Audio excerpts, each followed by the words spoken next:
or not? Sorry? Did Elon No. buy Twitter? No. Who knows? Do you think That he deal does? is not going to go through, Chris. That deal's not Okay. going to go through, I don't think, because he leveraged his Tesla stock, and both the Tesla stock and the Twitter stock tanked.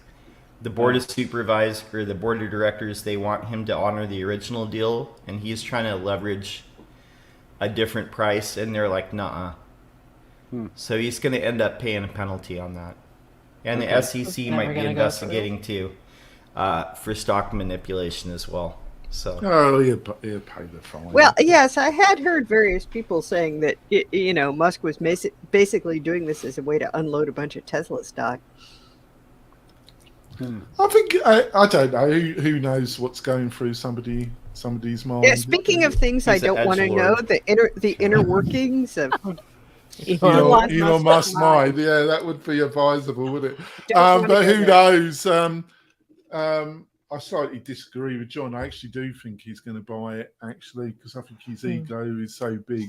But it's going to be at a lower price. And really, the problem is, John, Twitter hasn't got anywhere else to go.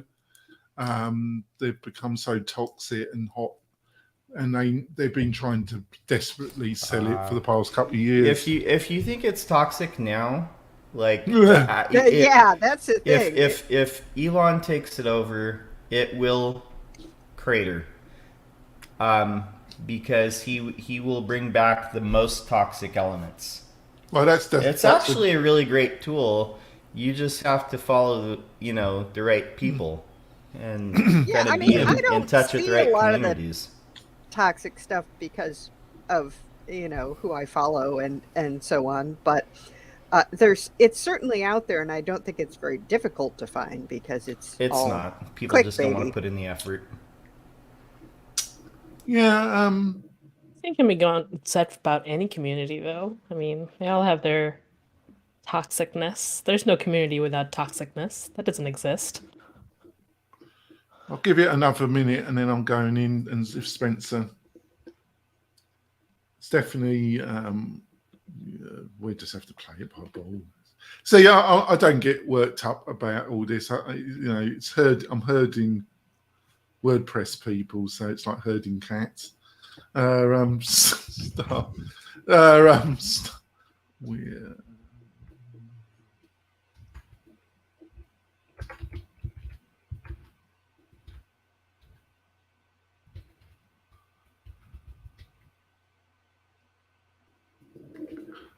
I need a countdown, don't I? That's what I need. You need a what? A countdown. I've got all these aspirations when it comes to StreamYard about we have a professional count, and I've bought a Stream Deck and I've got my little studio around me, but I've been saying this for the past 3 weeks and I've done nothing. Well, if you keep saying it long enough, eventually you'll be like, oh, I should probably just do this thing.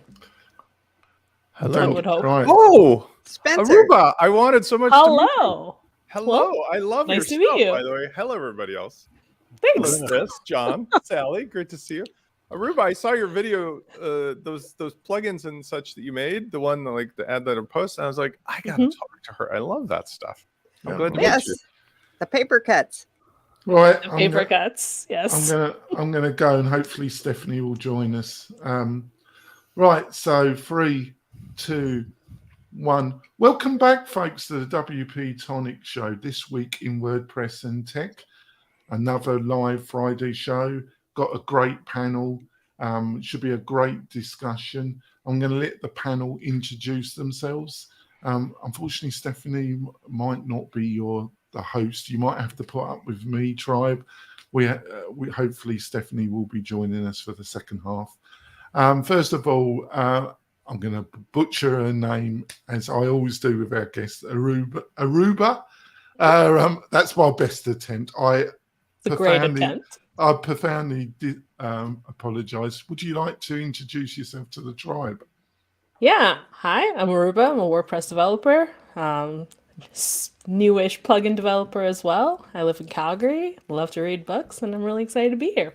That'd be great. And we got a really great friend and semi-regular special panelist. We've got Chris Chris, would you like to introduce yourself to the tribe? Sure. I'm Chris from Lifter LMS, and I have a podcast called LMS Cast. That's great. I've got a regular coming back, a friend of mine, but she's been dealing with some health issues, but she looks quite sprightly this morning. Got Sally. Sally, would you like to introduce yourself? Sure. I am Sally Getch, the WP fangirl and organizer of the East Bay WordPress meetup in Oakland, California. Great. Got my friend John Locke. John, would you like to introduce yourself? John Locke from Lockdown SEO. I got my friend and torturer, Spencer. Spencer, would you like to introduce yourself? Proving two opposites can come together like yin and yang for years. I'm Spence from WP-Launchify.com. Oh, God almighty. What's the story behind the torturer? Oh, What? I don't. You ever see, it's like Felix and Oscar in The Odd Couple, if you know the player movie. It's like, yeah. I'm not sure which one either one of us is, but definitely we're one of the I other. know what you are. So we're going for our break. We'll be back in a few moments. We're coming back. You've heard some great adverts from our great main sponsors. I've got some great special offers from our sponsors, plus recommendations around WordPress plugins, services, great stuff. To get all these goodies, all you have to do is go over to WP-Tonic/recommendations, WP-Tonic/recommendations, and you can get all the goodies. Let's go straight into it, panel. Let's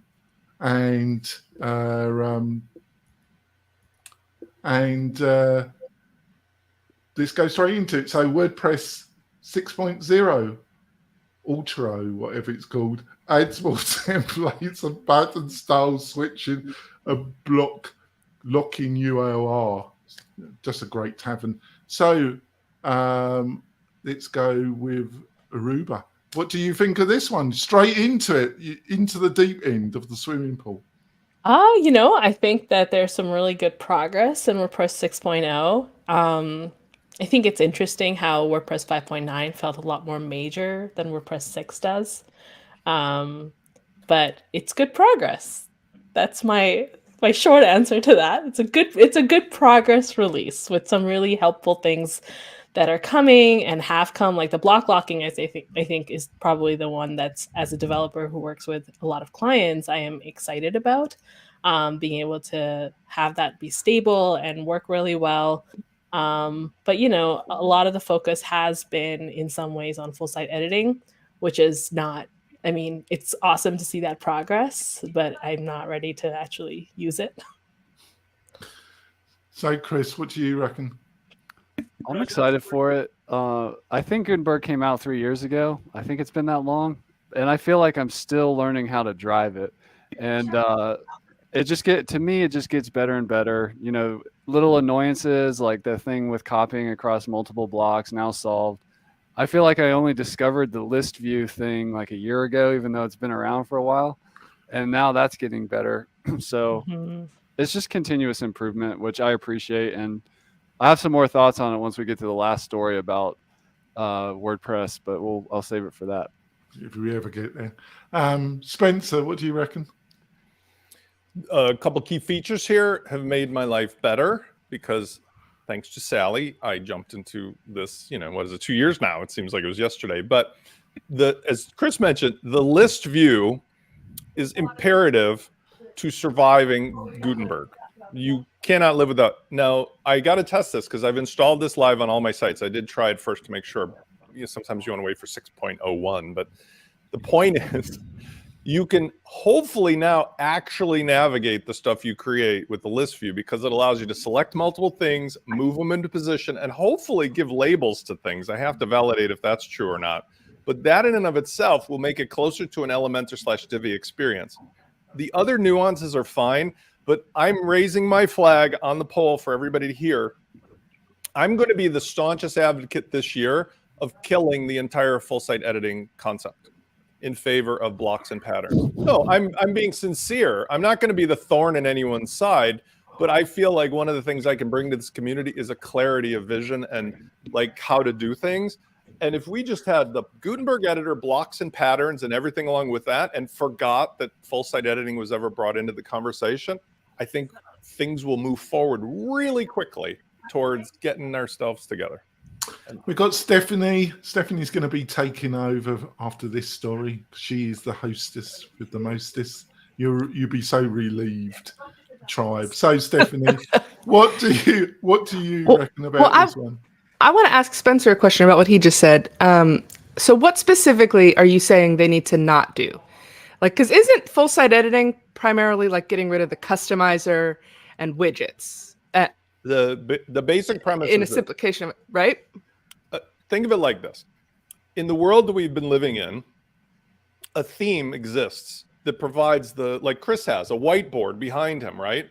Onto which you have some pre-designed kind of like concepts, header, footer, sidebar. It's like a sandwich with bread on the top and bottom, a pickle on the side, and then the content.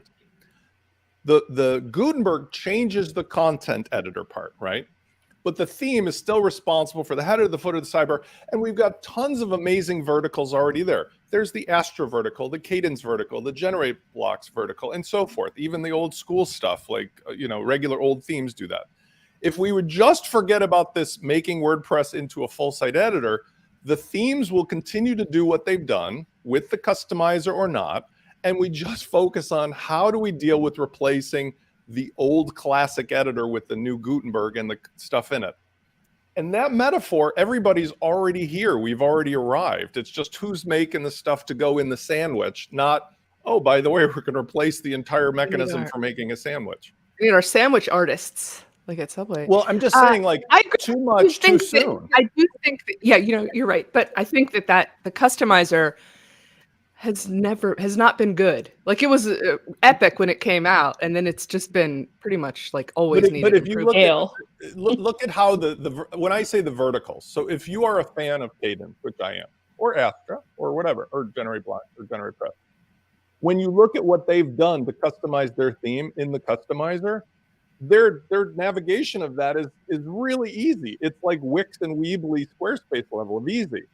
So instead of abandoning and throwing that away and losing all of the cross-site CSS and everything, if we just stay right here and stop thinking about when we're living on Mars and work on that part of it, we can get the coherency we need. And then in the future, talk about like, let's gut out the entire theme mechanism and the mechanics of all that. And I think that's it's almost like they're trying to like redo the kitchen, like renovate their kitchen while also rebuilding the house at the same time. Is that sort of like too much is disrupting too many people in the ecosystem who make the plugins, make the themes, use them, run agencies.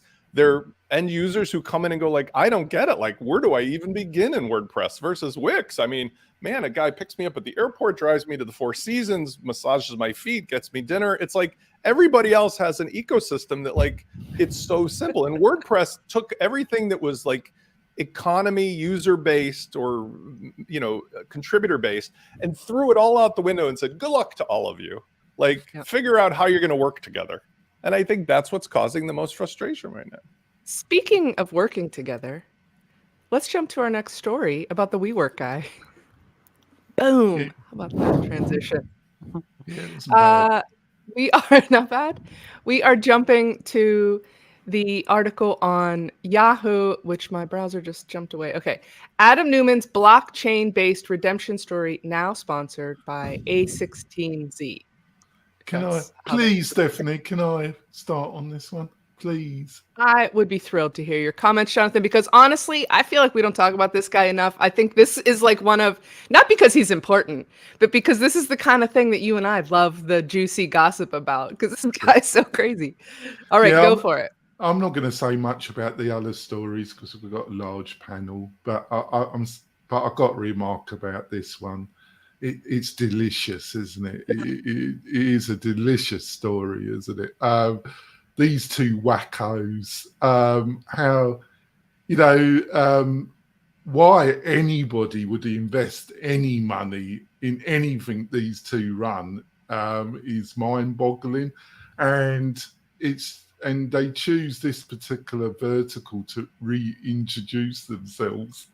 It's got every catchphrase in tech in the title and in what they're trying to flog. It's just got scam written all over it. Well, you know, I think they're going to put on Fire Festival 2 as well. I'm not sure. I think I heard that. These two. If you want to get your tickets, They to say that they are the king and queen of tech wackoism is is an understatement of the century. Talk about two wackos well suited to one another.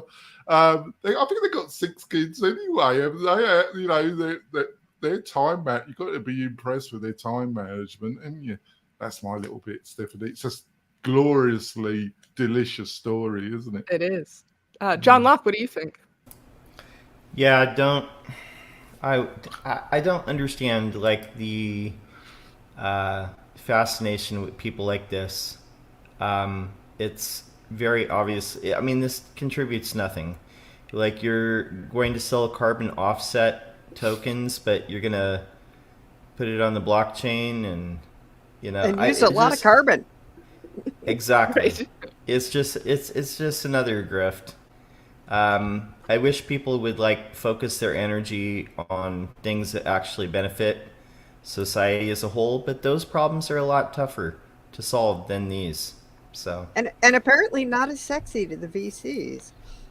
yeah, they're part of the problem too.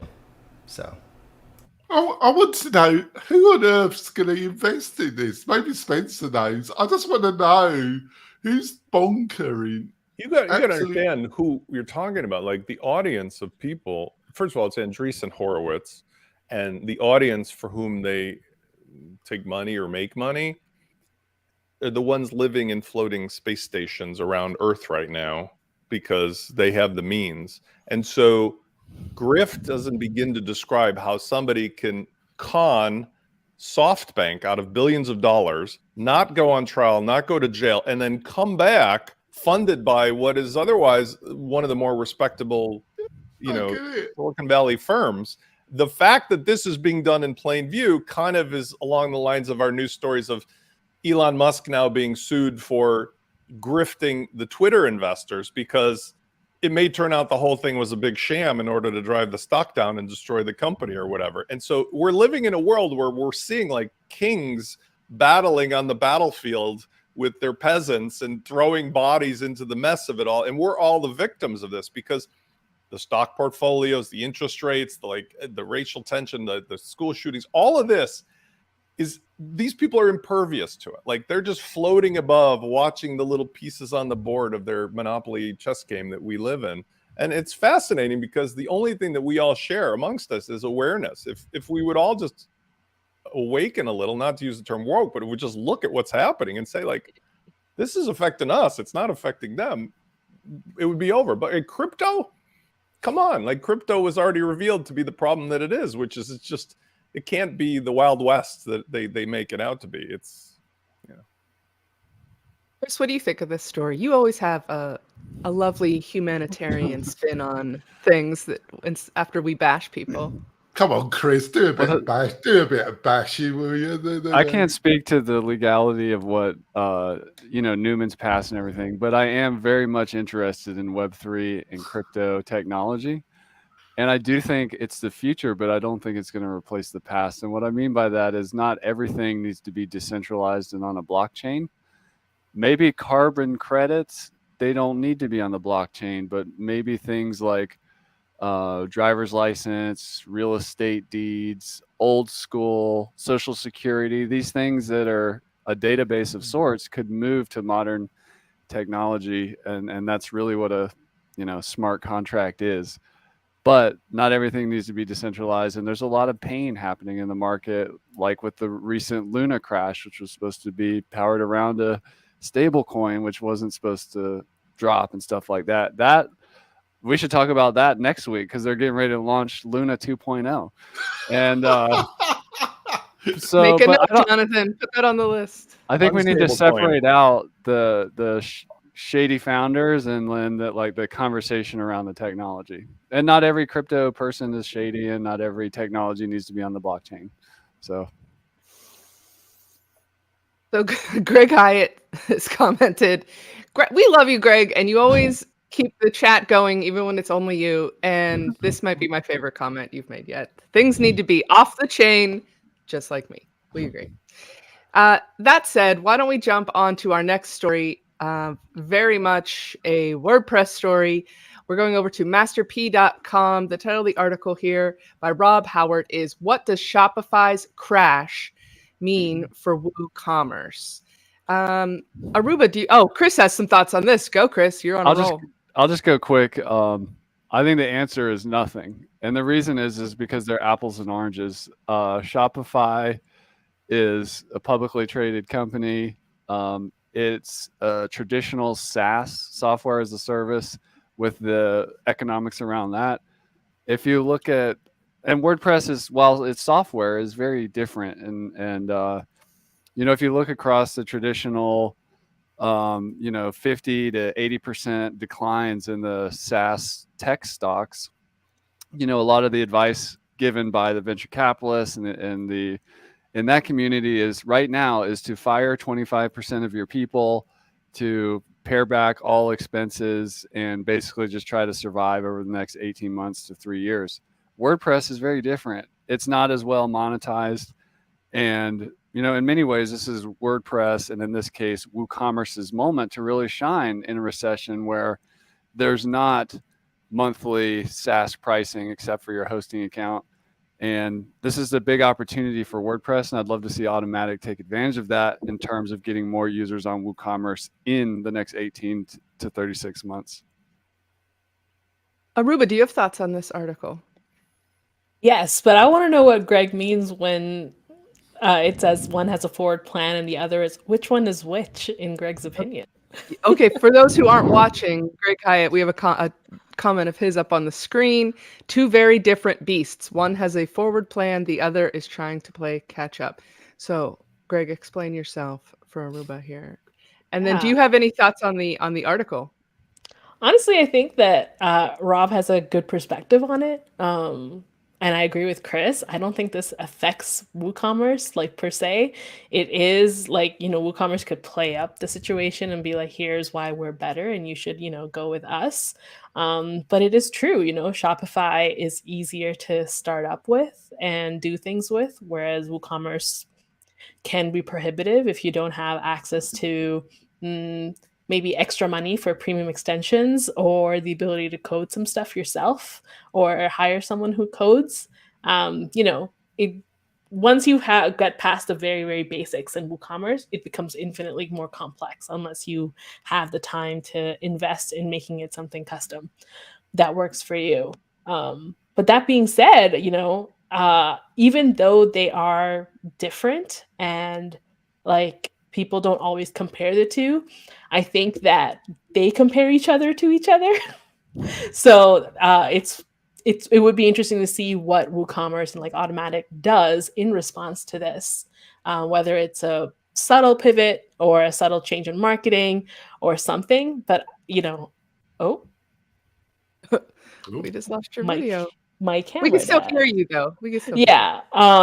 But basically, I think that it will affect them, but I don't know if it actually makes a lot of big difference to the consumers, because the people who are using Shopify are probably not going to use WooCommerce, and the people who use WooCommerce are not very likely to jump to Shopify unless they have a sudden turn down in profits and they need something much simpler to work with. I don't do a ton of e-commerce myself, but from an outside perspective, not from the developer point of view, is that it's for the end user, it's a bigger barrier to entry for WooCommerce, but then it could be more affordable and easier to run in the long run, whereas Shopify is easy to start, but then the prices skyrocket if you need a lot. I mean, it can get up really expensive for the monthly fees on Shopify. Oh, definitely. Yeah. It it skyrockets very quickly. I helped one of my clients switch from Magento, I believe, and it was, we had to buy like a million different like extensions, just like things in the Shopify marketplace, just for them to have the same capabilities that they had. And I was like, at that point I was, WooCommerce was a better fit here, but yeah, but there are things about like it could cost you, $5-10 grand easily to get a WooCommerce, to get a dev to get you a WooCommerce store built and at least get you set up and running, and then it's going to be a lot good for a while. Yeah, Spence, you know a little something about this industry. Yeah, I mean, I think Aruba's really hit the nail on the head, but also I've been working with Rob, and I have something that's going to be published in relation to this article as well, coming out maybe this week on Master WP, because it aligns with the same conversation we just had. I also agree with Chris. Shopify had a huge spike in customers because during the pandemic, like Etsy, people were stuck at home thinking, I don't know what to do with myself, whether they're getting money from their job or stimulus money. The point was, I guess I'll go create a free Shopify shop and start billing stuff. And Shopify showed all these sites, none of which actually had companies with product market fit or customers or anything. Etsy had the same problem because they suffered in the market as well, like this perception that everybody is suddenly going out and building stores. Now, WooCommerce's problem is also its best benefit. And that's, again, one of the things that I think we can all, and I hope to help everybody in this regard, solve. There are 852,000 different things you have to do to set up a WooCommerce site to make it do what you want, for selling a membership site with Lifter LMS, or doing like member content, or doing a sales funnel with launch flows. That doesn't need to be the case. If somebody, and that's, again, I'm putting the flag up, would think of WordPress as a platform with WooCommerce, you could have here's a pre-baked, ready for anybody to use, just like a Shopify thing, and it would be perfectly suitable, and it would solve all of the competing problems of people throwing in a Frankenstein monster or a shiny ball, like, oh, let's put 10 things in instead of one. And I think that's the thing that WordPress and WooCommerce has as its advantage. People are not here flighty. They're not here because they're just, oh, I think I'll just take 10 months and fool around with this. They're doing it because they have a purpose for a real business. Otherwise, they would have gone to another platform. And if we together work on that problem by getting rid of all the confusion, we can look like a platform. WordPress can look like a Shopify. And that way, a real business with real customers can come here and not have to have all this startup anxiety.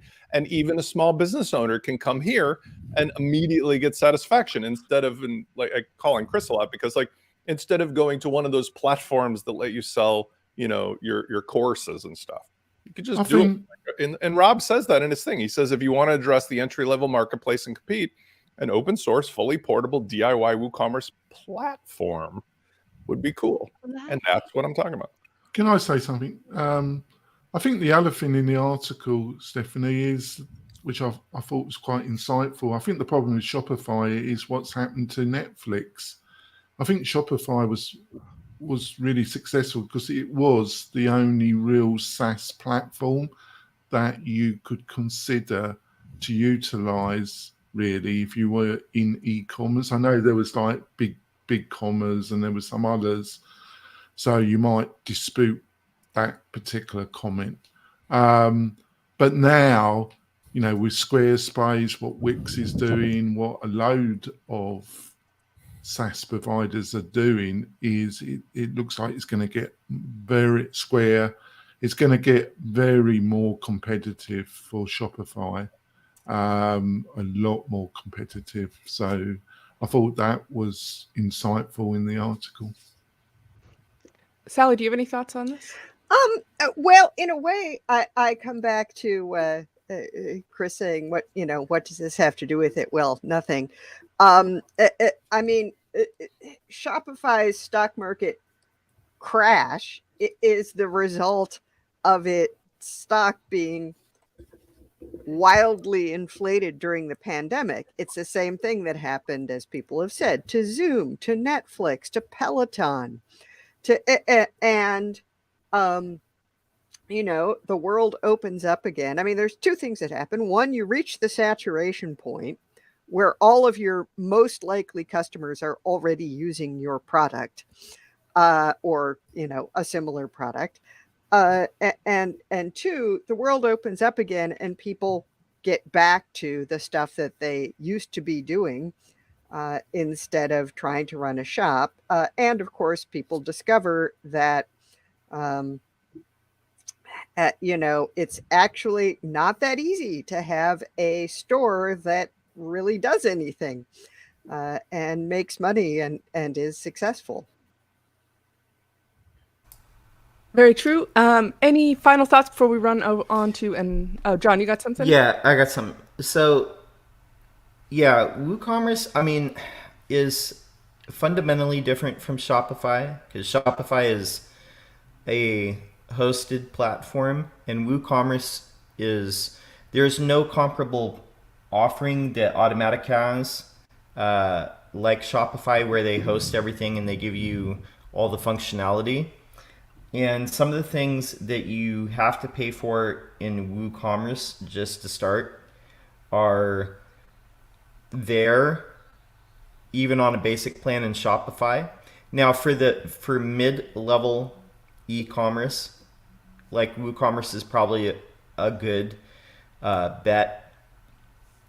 And Shopify is going to be the biggest competitor. I think one of the major competitors to the further growth of WordPress, because it is like one of the most complete solutions.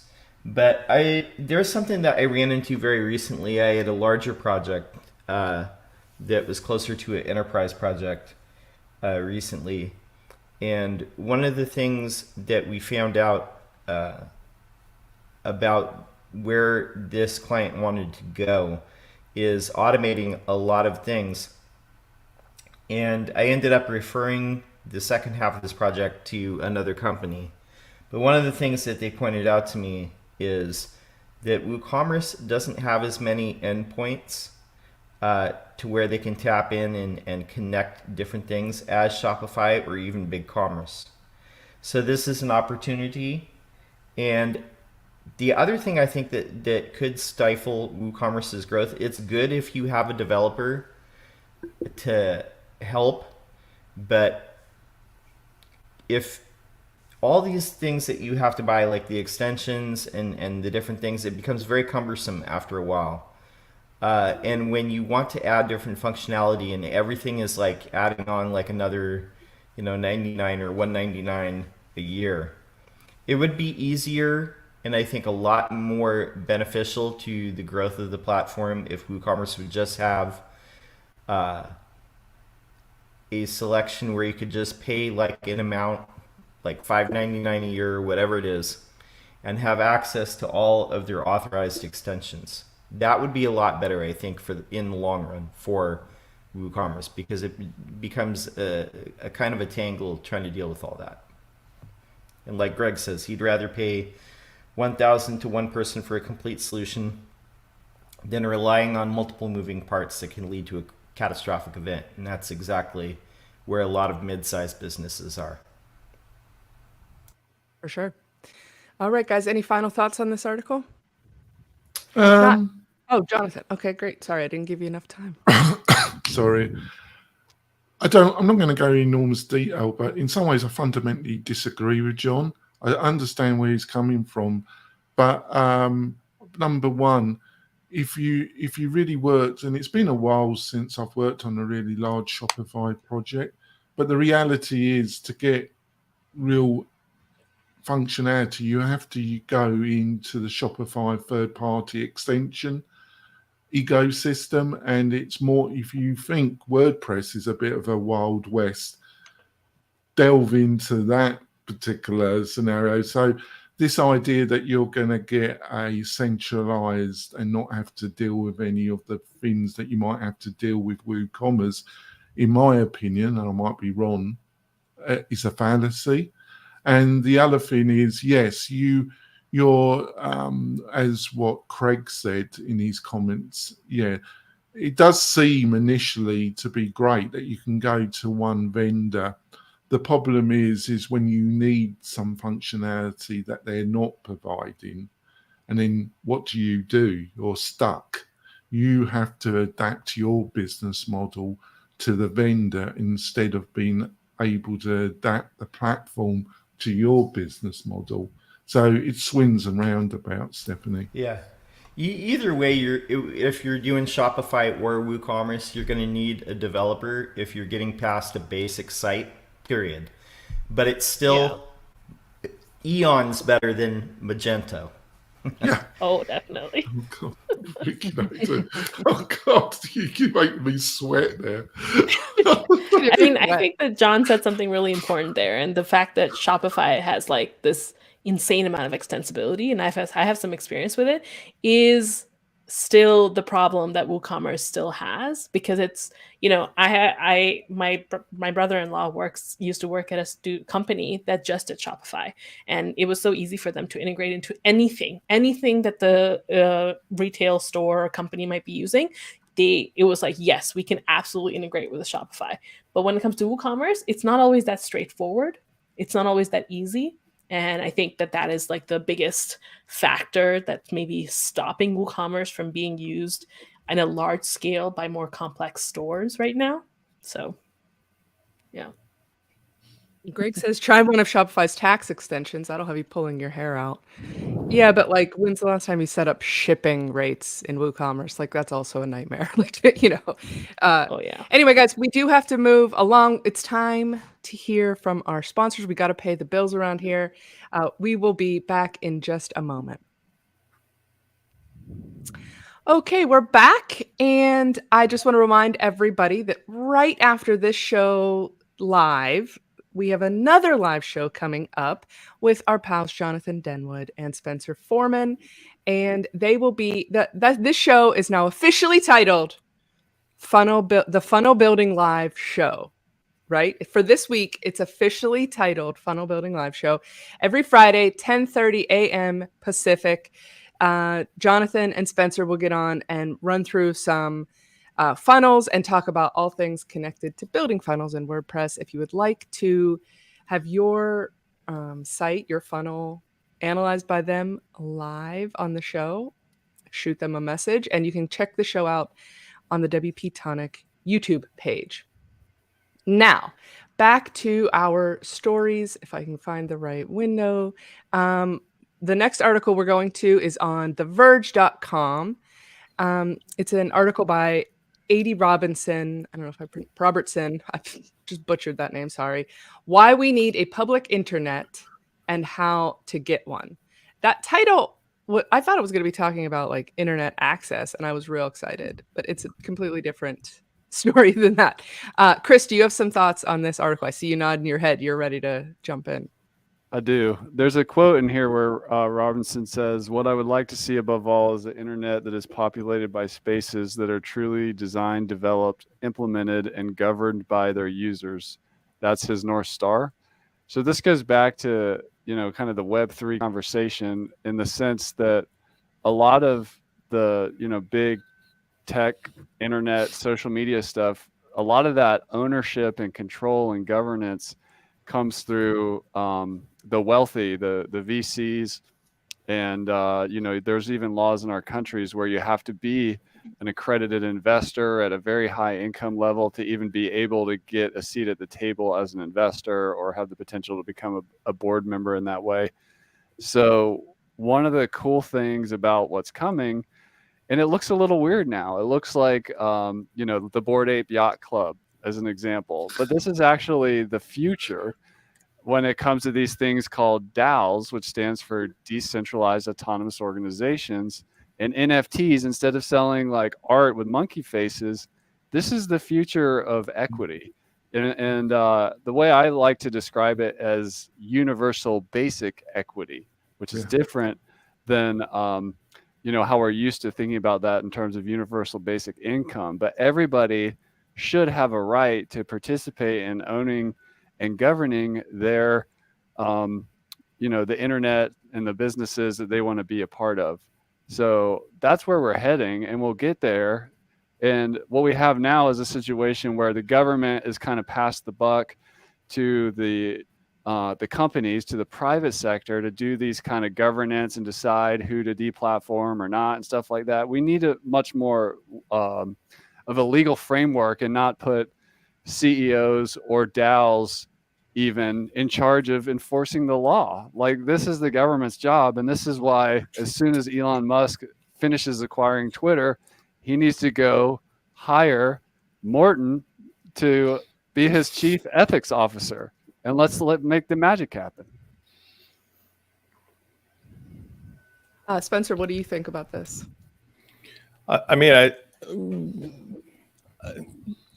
I sometimes miss Morton here, because one of the themes that I will apply from this conversation into what happens here in WordPress.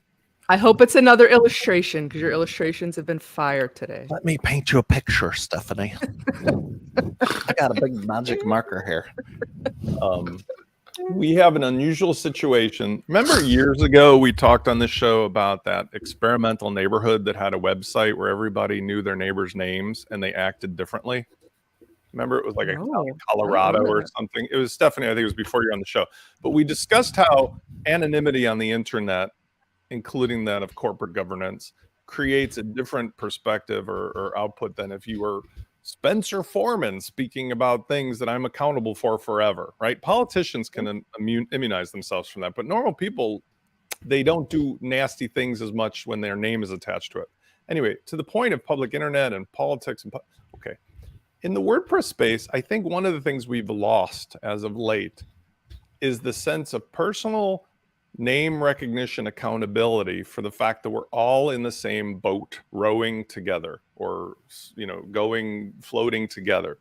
And I think that was what enticed me into this community originally, kept me active in this community, made me contribute to this community. And even though I do come off to many people as a salesman because I'm a marketer, I'm selling things that I know in my heart and I'm willing to put my name and reputation on are for the benefit of the community, right? And I think that when you look at how the outside world is working with the scams and the crypto and all the politics and all this stuff, you can see that we have a need in our local level here in WordPress to try to regain some of that. So I think that the thoughts that he's emphasizing, I would apply locally to WordPress and say, instead of us becoming trapped in our minds to what all the bad behavior is in the outside, we can return to a sense of like, we got ourselves here in 16 years by being neighbors and being friendly and being accountable and being like golden rule type of people, even if it meant making money. And I think that will serve us well to get past this stage of our society and the stage of our recession or whatever this anxiety is, because everybody fending for themselves, or worse, powerful people fending for themselves at the expense of others, never works out when we're all on one life after another. And I think that's what I take away from it. No. John Locke, he's chomping at the bit, Jonathan. We'll come to you next. There's a comment in here where somebody's saying anytime they think of more small or locally owned controlled spaces, they think of HOAs, Nextdoor, and Reddit. And there's a lot of exclusion that happens on the basis of race and class. And that's whenever you have like locally controlled stuff, that is a possibility, because you see that happen even now. Just in the U.S., you know, there's places that are historically been segregated. Even, you know, they were segregated through different means, and then even after it was not legal anymore, they use things like redlining. So these kinds of things are still kind of recent. And the government, as far as like free speech, I mean, Twitter, Facebook, and all these things are private entities. And people can pretty much like put whatever they want so long as it isn't harmful to other people. Like, you know, having things that are Facebook's already, you know, done this in Myanmar, incited like genocides. You know, here in the United States, some people would say that they have had a hand in manipulating public opinion when it comes to elections. So these are the things that you all have to consider when you're talking about giving the power back to the people. It works as long as everybody is operating in good faith. But the problem is there's a lot of people that are not operating in good faith at all. So that's just something to keep in mind. Totally. Jonathan, what are your thoughts? I always try and look at history because in some ways history does repeat itself and sometimes it doesn't. And I see this as a kind of going back to British history, where there was common land and communities could share grazing land for their farm animals, and it was totally inbuilt into the economical and social structure of British society that you had access to this land. And then the elite decided that because of technology, they could take over this land and push out common usage. And it was called the Enclosure Acts. And then they could utilize technology to plant crops and make themselves a bag load of money. But it really led to the British Civil War. It's one of the economical drivers because it caused so much flux and hatred and that. And the way I'm coming out with all this is I think this is what we're seeing with the internet. When it first, obviously it came out of defense, the technology, and then it was adopted, and then it was seen. And the web, to some extent, is an open platform still, to some extent. But then you've had like YouTube, Facebook, Twitter, these privately owned sectors that kind of, I see them as trying to enclose just like what I just outlined, and something's got to have to be done about it, or something will be done about it in the end, because that's what history suggests. Stephanie, It has a name, by the way. It's called The Tragedy of the Commons. I put a link to that in the chat. The Tragedy of the Commons. Okay, great. We'll share this on the show notes. Yeah, that could be the new title of this show, couldn't it, Stephanie? That was a good one, Jonathan. I wish I had said that. Okay. This that's going to be the title. You need to put that. Oh yes, that's going to be the title of my newsletter that supports this. I like it. All right, good, perfect. Why don't we move on, guys? That one's kind of a downer for some reason to me. Let's move on. We're heading over to chrisweigman.com, and we're going to read talk about the article, What is There Besides WordPress? I've seen this article sort of floating around a little bit out there. If we're not, is it time to step back and take a look and see if there is an alternative? Let's see. Sally, we haven't heard from you in a few minutes. What would you like? Do you have any thoughts on this? Well, I he talks about how he thinks the direction WordPress has been headed is away from good content management and towards becoming front page, and like not even Wix, right, but front page, which I remember, and it was an utter horror. And I have seen things that are an issue in terms of how people are using full site editing, and that it doesn't do anything to encourage the creation of proper semantic HTML. I mean, I'm not sure how it would force that, and of course you can't force that on developers either. The joke being that anyone who works in JavaScript thinks that you make a button by nesting a billion divs instead of using an HTML button tag. I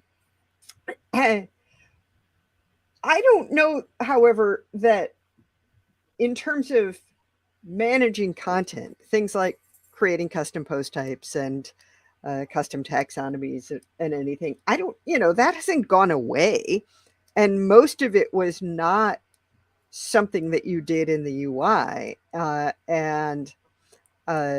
It seems like they are working towards, for instance, one thing that has shipped in 6.0 is a custom taxonomy template in the full site editor.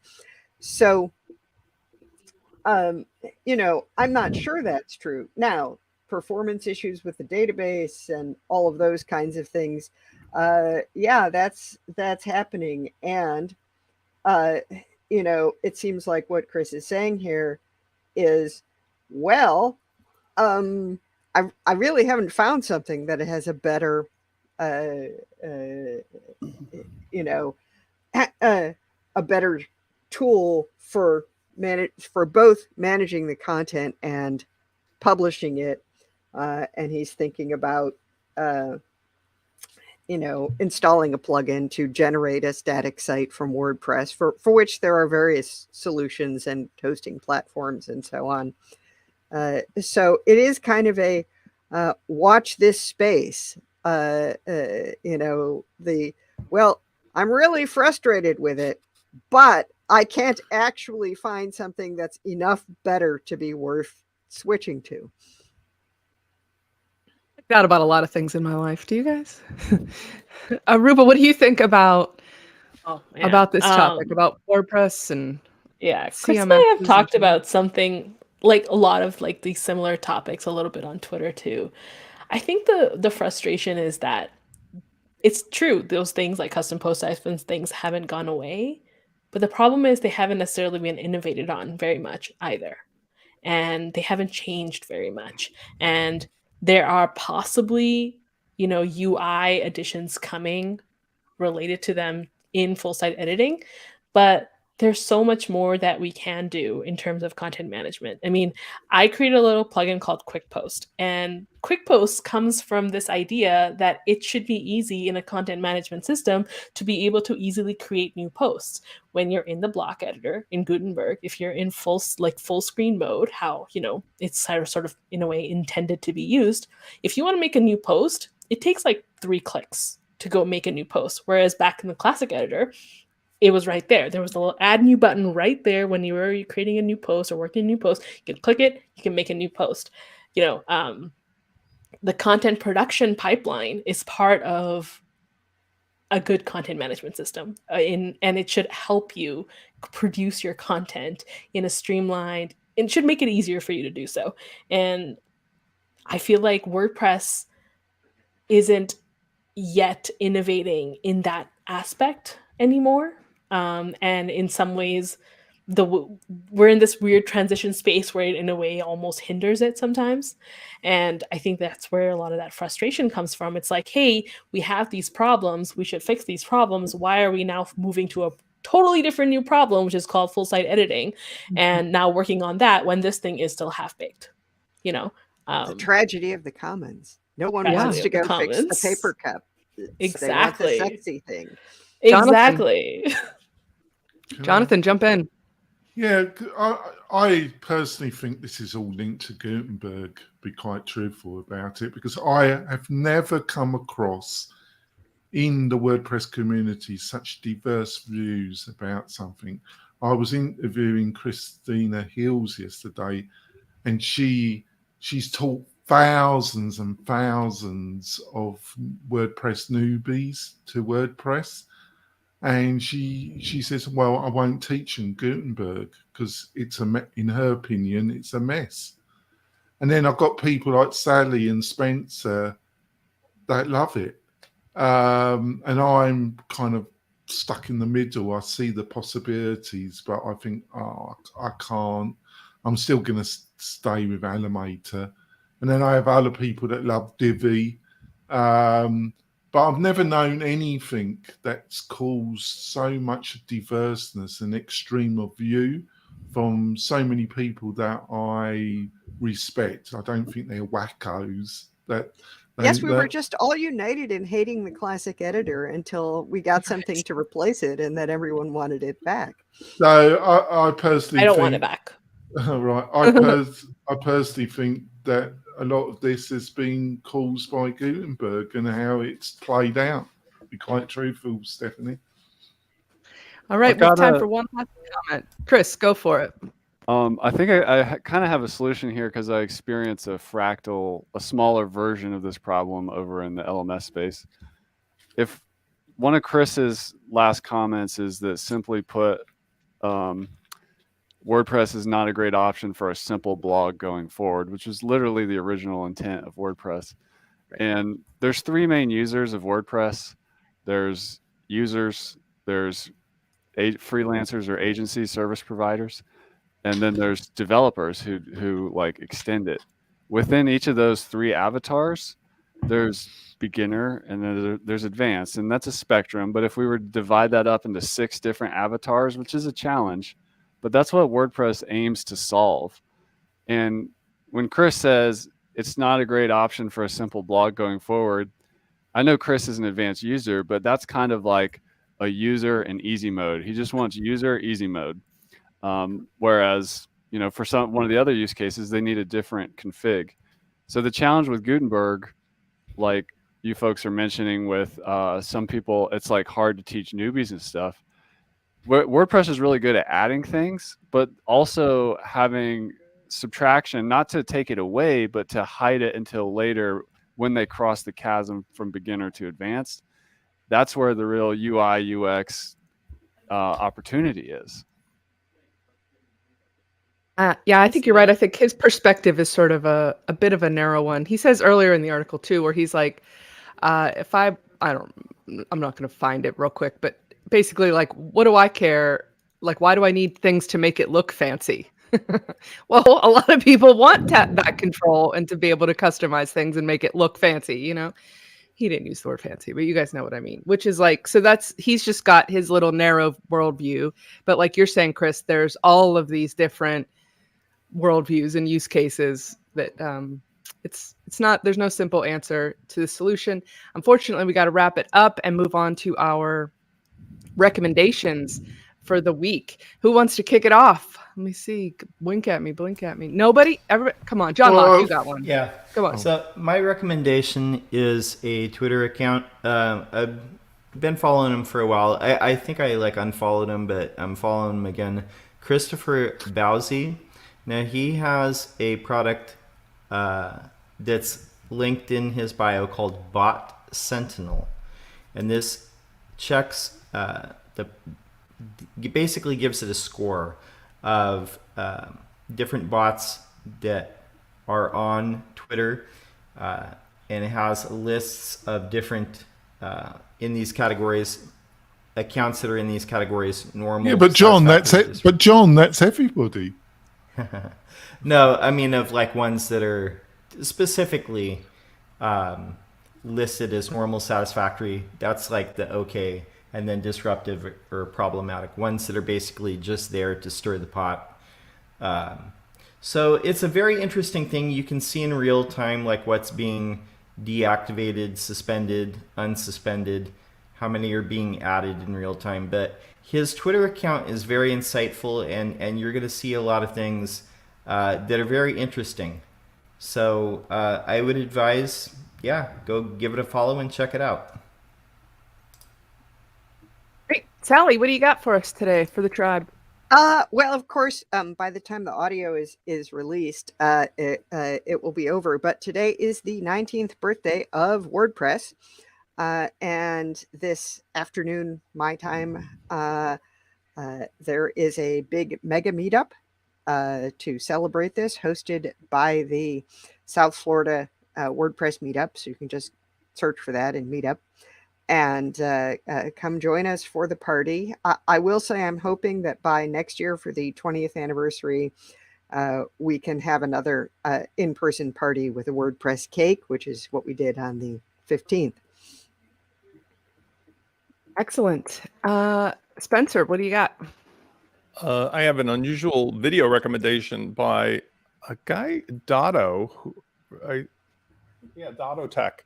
And I came across it because I often use my iPhone for voice, typing and stuff, especially if I'm walking or whatever. And so he showed that you can use voice typing on your desktop with Google's feature in a way that was really cool, because what happens in normal voice dictation is you're in dictation mode or you're in gotta fix it mode. And he showed how you can be talking and then editing with your keyboard And even though I type quite quickly, I was like, whoa, that actually is a game changer. You know, you can really just go, blah, blah, blah, blah, wait. Blah, blah, blah, blah. And so I wanted to give it a try. It's sort of like a new way of doing things where I see the future being a lot of, remember, we're talking like Apple glasses, talking your iPhone. I could see a lot of situations where I talk like, because I used to play lawyer, where I would dictate into one of those things for my secretary. Well, I could see that a lot of us will be able to just use your voice and talk. And this is an interesting concept, worth a watch. I definitely want to check that out. Especially as we because get older and it's physically harder to type. I feel like I'm much more likely to get into a car wreck while voice texting because it screws it up so bad and you can't fix it good than I am with regular text. Anyway, so that sounds handy. Chris, what's your rec? Mine is a slightly self-promotional today, but I have a case study with a cryptocurrency educator. His name is Nick and Lee. And basically, if you dig into their story, it's a really great example of how this Helium network is used to disrupt and spread the universal basic equity around the people from the big telecom companies when it comes to wireless communication. It's, you got to kind of nerd out a little bit when you get into it. But once I really got into it and understood it, you start to understand how Web3 has a lot of potential. And yes, there are scams and rug pulls and all these things, but there's also the seeds of a lot of democratization and, spreading out of wealth and equality. So check them out. Nice. Jonathan, what's your rec for the week? It's a link. Obviously, what happened in Texas over the last couple of days has been absolutely awful. Obviously, the parents who have lost their children are going through the most difficult, most painful experience imaginable. They will need financial assistance because of practical costs involved in this terrible tragedy. I'm going to have a link to a public television page that lists accredited sites where you can give some money to these that aren't scam sites. And please, if you feel generous, maybe give some money to these poor people. Lovely. This week I am recommending also a little bit self-promotional like Chris. I hate to follow Jonathan's lovely recommendation with something selfish, but I don't know if you guys heard, but I have come on as the CMO of Bertha AI, and we are doing a promotion for WordCamp Europe because we're all going to be there, me, Andrew, Vito, and so they're doing a big sale, 50% off of all the plans, and we came up with a cute little page because Bertha generates text, so we have a page that goes and we'll give you an inspirational message or a compliment, mostly corny jokes and things like that. So you can go back and check every day for a new thing. That's bertha.ai/bertha-says. So, and if you're coming to WordCamp Europe, say hi. I'm going to be with Jonathan. We're going to be on. Are we going to do something special next week, Stephanie? You're going to be standing right next to me. So we will end the age-old debate of who's taller and whose hair is redder. Finally, you guys will get the answers to those burning questions as Jonathan and I are in the same exact room. We'll probably have a mixture of alcohol, live audience. We'll see, yeah. What could go wrong, Stephanie? We'll make it fun. Don't worry. Don't worry. What could end up in? Don't say that. Fun. Do you listen to No Such Thing as a Fish? They do a lot of live shows. It's always fun to listen to their live shows. It's a great podcast. And I think we just got a double recommendation from Aruba because Aruba, it has been lovely having you on the show today. Please do come back. What is your recommendation for the tribe? Save the best for last. Well, I mean, No Such Thing as Fish is a great podcast. I was going to recommend Dense Discovery. It's my favorite non-WordPress newsletter. It's tech forward, but it's also artsy and just thought-provoking with a lot of sometimes philosophical discussions around ethics in tech. And it's like a highlight of my day whenever it's coming out, and it's like the first thing I'll read. So Aruba, fantastic one. But don't you sign up for the WP-Tonic newsletter where you can sample my my outrageous editorial or my insights into those in the WordPress community that need to be exposed for their faults. Do you not Listen, sign dear. up for that? Don't be a newsletter sign up bully, Jonathan.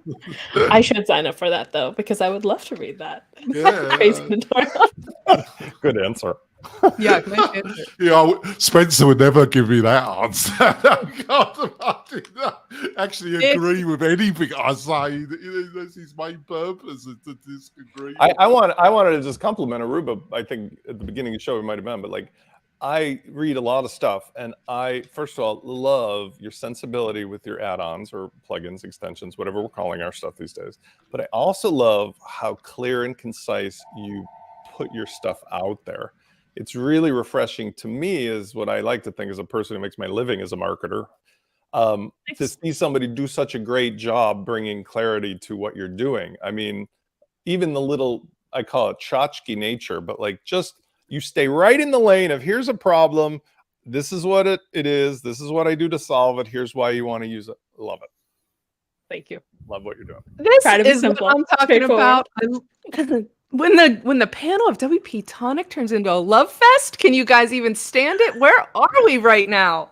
This is great. Thank you for ending us on such a positive note, Spence. Aruba, great having you, as well as all of our other guests. We will see you guys next week, broadcasting from Porto, Portugal.